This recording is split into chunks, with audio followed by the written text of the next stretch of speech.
Well, it's great to see you, Christin. Yes, you too. So you're representing Crossroads, which is amazing. Near and dear to my heart. I love Crossroads. Tell me what you're doing at Crossroads. So we are a residential treatment center. We're 12-step based recovery. We have residential, we have IOP, we have outpatient, we have clinics. We're able to treat for Hep C.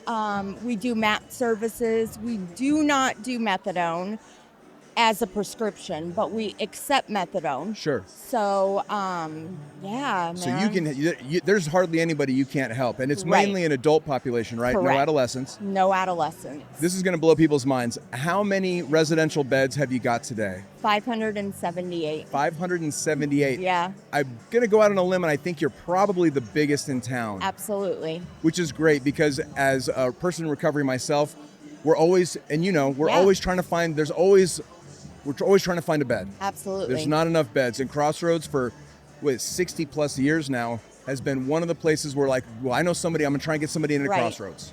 And what I love that we do is that even if we can't help them, we'll find somebody. Yeah. You know what I mean? Like, Absolutely. we don't want to put somebody back out to the streets. No, we want to of course not. absolutely help them. And you guys take people that have been incarcerated. You take people right off the streets. You guys you work with everyone in the valley.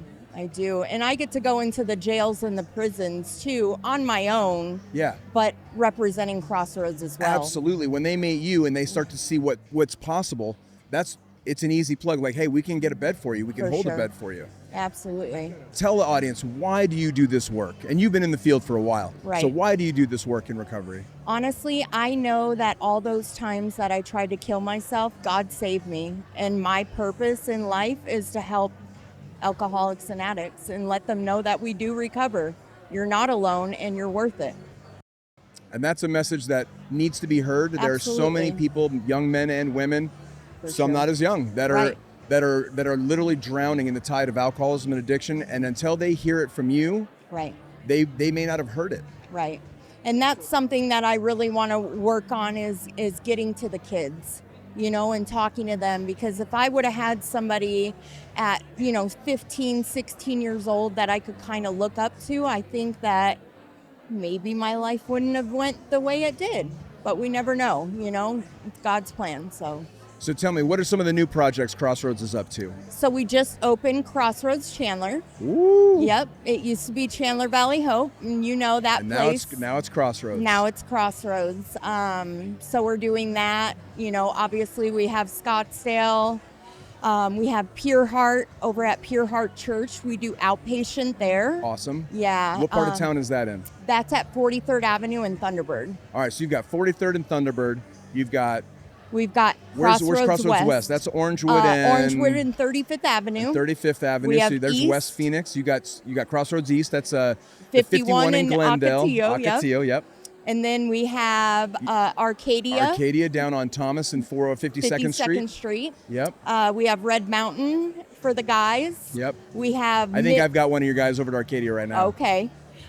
Mesa, we have Red Mountain, and then we have Extension, our only women's facility. I think those are, and you still have Flower too, don't you? Correct. It's just a male facility now, Yeah. and it's all pre-trial.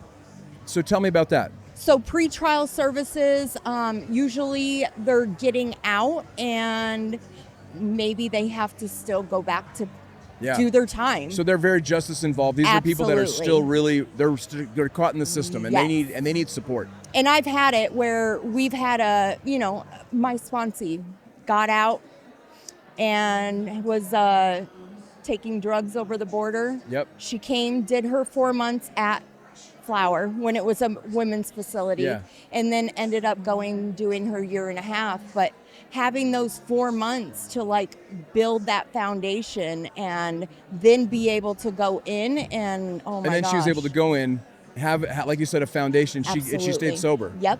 Still sober to this day. Amazing. And I bet she was an inspiration to the other women on the yard. Oh my gosh, so much. That's one of the beautiful ways God works through us. It is, absolutely. I can't say enough about Crossroads. Love Crossroads. You guys have always been a great community partner. Thank you. Christin, you are just a soldier out there helping people. You. Thank you so much for taking time with us today. Absolutely.